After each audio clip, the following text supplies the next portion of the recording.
Assalamualaikum warahmatullahi wabarakatuh. Perkenalkan, nama saya Amanda Worosari, mahasiswa semester 4, Program Studi Pendidikan Guru Sekolah Dasar, Universitas PGRI Yogyakarta. Pada kesempatan kali ini, saya akan mempresentasikan hasil laporan PLP 1 SDN Timbul Harjo.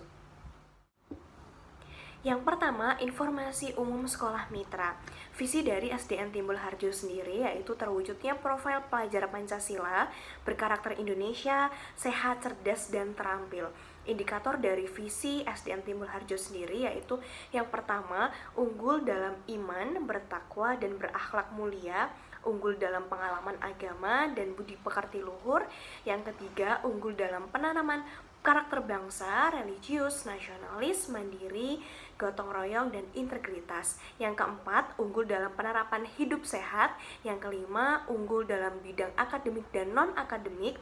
Yang terakhir yaitu terampil dalam kecakapan hidup.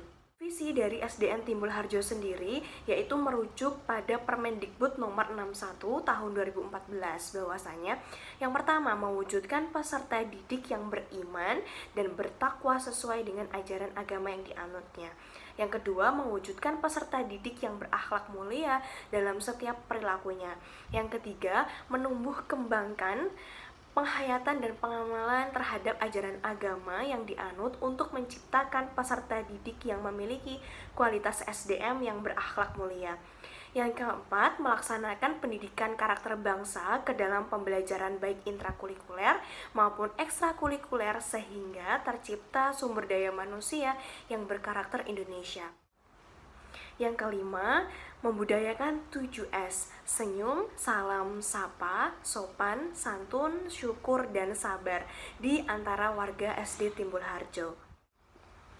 Yang keenam, menanamkan kedisiplinan dalam setiap perilaku, membudayakan hidup bersih dan sehat dengan berolahraga. Yang ketujuh, melaksanakan pembelajaran dan bimbingan secara intensif untuk mencapai tingkat ketuntasan dan daya serap yang tinggi.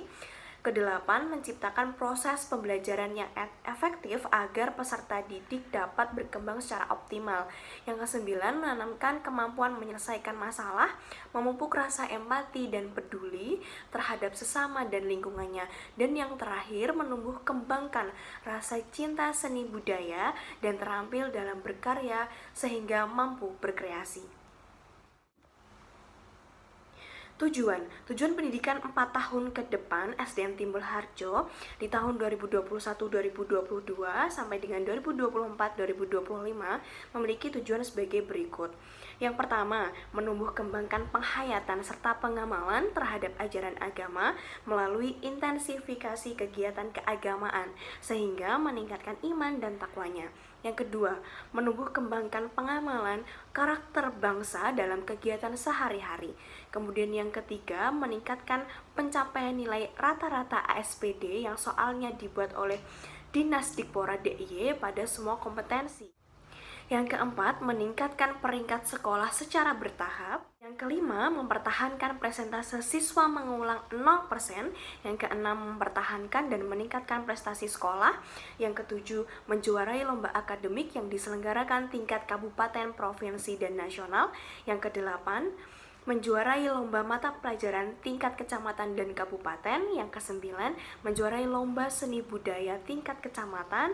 Yang kesepuluh, memiliki tim dan atlet olahraga yang handal, terutama olahraga voli yang dapat mempertahankan prestasi di tingkat kecamatan, kabupaten, dan provinsi. Yang ke-11, menjuarai cabang lomba MTH MHI tingkat kabupaten.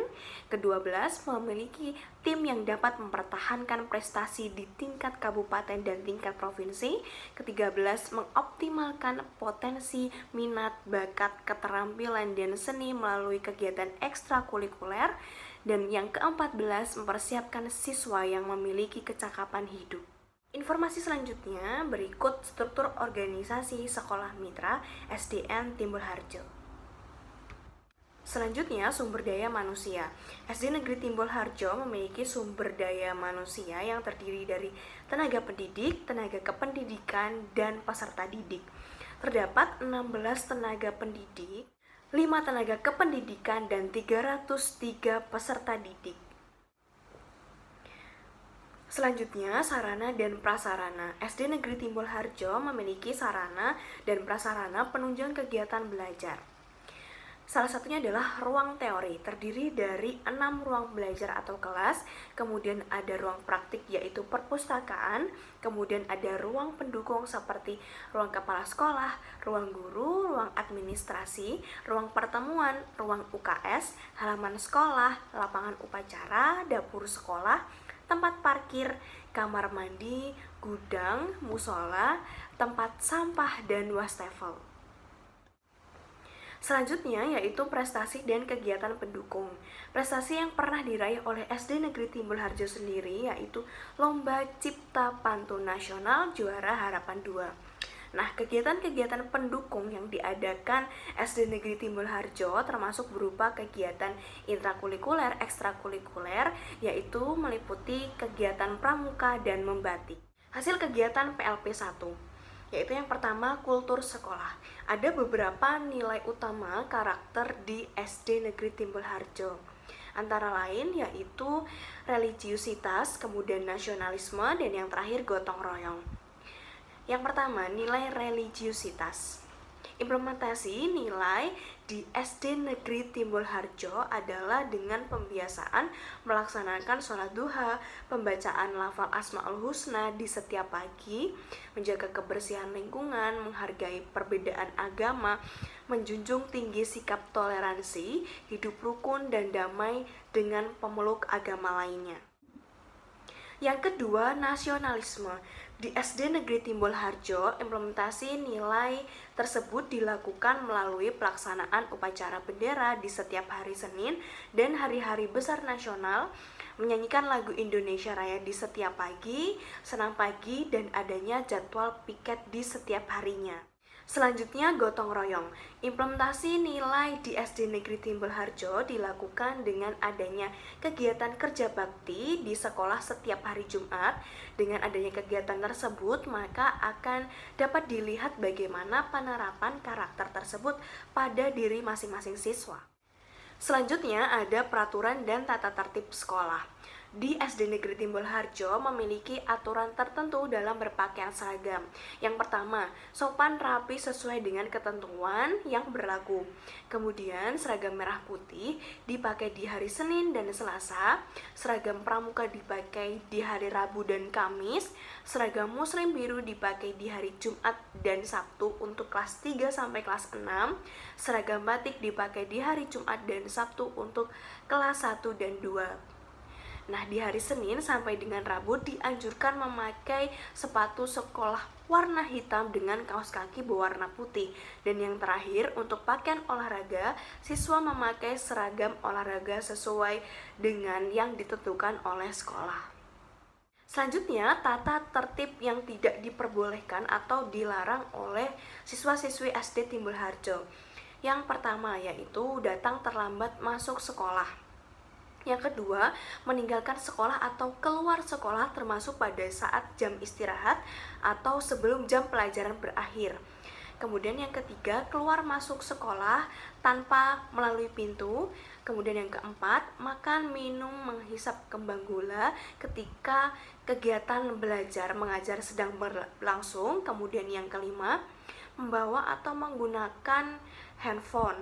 Yang keenam, memakai seragam model potongan dan bahan atau warna yang tidak sesuai dengan ketentuan sekolah. Kemudian yang ketujuh, memakai sendal atau sepatu sendal dan tidak berseragam pada saat mengikuti jam pelajaran atau kegiatan sekolah. Yang kedelapan, menerima tamu atau telepon saat jam pelajaran berlangsung. Kemudian yang ke-9, tidak masuk sekolah tanpa surat izin. Yang ke-10, membolos atau meninggalkan pelajaran. Yang ke-11, tidak jujur atau melakukan perbuatan curang seperti menyontek atau memberi dan menerima bantuan saat ujian. Yang ke-12, menambah dan memperpanjang liburan sekolah selain yang ditentukan oleh sekolah. Selanjutnya yaitu colak-colek sesama teman lawan jenis, berboncengan atau berduaan dengan yang lain jenis. Kemudian yang ke-14, mencuri, membuat onar atau gaduh, berkelahi di dalam sekolah atau di Selanjutnya yaitu ada kegiatan seremonial formal sekolah.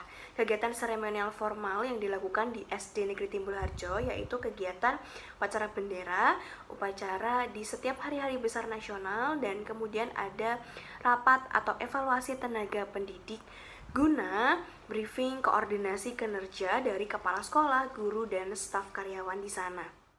Selanjutnya yaitu kegiatan rutin ekstrakurikuler, kegiatan kokurikuler, dan kulikuler. Ada kegiatan ekstrakurikuler.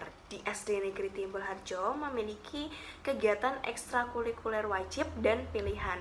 Kegiatan ekstrakurikuler wajib meliputi pramuka, dan kegiatan ekstrakurikuler pilihan seperti voli, seni tari, melukis budaya Jawa, membatik, baca tulis Al-Quran, dan bahasa Inggris. Selanjutnya yaitu kulikuler. Di SD Negeri Timbul Harjo, pembelajaran kurikuler sendiri adalah proses pembelajaran yang ada di kelas, baik di kelas rendah maupun di kelas tinggi. Kokulikuler. Di SD Negeri Timbul Harjo, kegiatan kokulikuler dilaksanakan dengan cara memberikan tugas kepada siswa berupa penugasan atau pekerjaan rumah. Kegiatan pembiasaan. Ada kegiatan rutin. Di SD Negeri Timbul Harjo sendiri, kegiatan rutin yang biasa dilakukan yaitu seperti upacara bendera di hari Senin, kemudian ibadah khusus keagamaan secara bersama-sama, kemudian ada berdoa sebelum dan sesudah pembelajaran, kemudian ada kegiatan mencuci tangan, mengecek suhu, membaca Asmaul Husna, menyanyikan lagu Indonesia Raya, keberaturan, pemeliharaan kebersihan dan kesehatan diri, kemudian ada senam, membuang sampah pada tempatnya, kemudian memberikan senyum, salam, sapa, dan sebagainya. Selanjutnya yaitu observasi pembelajaran di kelas. Kegiatan observasi pembelajaran di Selanjutnya yaitu observasi pembelajaran di kelas. Kegiatan observasi pembelajaran di kelas yang saya lakukan yaitu di kelas 5 dengan pembelajaran tematik dan bahasan KD kompetensi dasar 3.4, 4.4, 3.2, dan 4.1. Pada pembelajaran tersebut, guru membuka pembelajaran dengan salam dan memeriksa kehadiran siswa. Metode yang digunakan yaitu telah melibatkan siswa untuk aktif, kreatif, bersemangat di dalam kelas dengan cara mempersilahkan siswa untuk bertanya kepada guru sehingga suasana kelas menjadi senang dan melibatkan siswa untuk saling bekerja sama antar siswa-siswa yang lainnya. Dalam penguasaan materi, guru telah tuntas dalam menguasai materinya dengan baik karena guru menyampaikan pembelajaran dengan pemodelan atau contoh yang dapat dipahami oleh siswa itu sendiri. Faktor penunjang lainnya yaitu guru menggunakan bahasa yang komunikatif sehingga siswa mudah untuk memahami apa materi yang dijelaskan oleh guru, sehingga tatapan muka, gerak tubuh guru mampu membantu untuk menyampaikan materi dengan baik kepada siswa-siswi di kelas 5B.